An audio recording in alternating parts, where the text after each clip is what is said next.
देखिए अजीबो गरीब फैशन चला है कि जो मजलिस पढ़ेगा वो मातम नहीं करेगा, जो मातम करेगा वो मजलिस नहीं पढ़ेगा, जो ये करेगा वो नमाज नहीं पढ़ेगा, जो नमाज पढ़ेगा वो अज़ादारी नहीं करेगा। ये अजीबो गरीब चीज है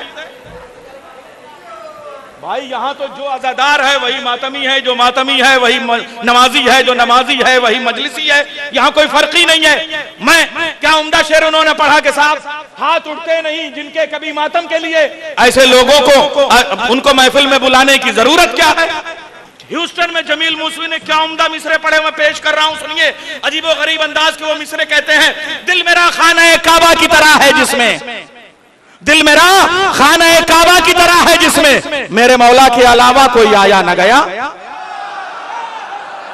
मुंबई वालों सलामत रहो जियो। दिल मेरा खाना काबा की तरह है जिसमें, दिल मेरा खाना काबा की तरह है जिसमें मेरे मौला के अलावा कोई आया न गया, मेरे मौला के अलावा कोई आया न गया।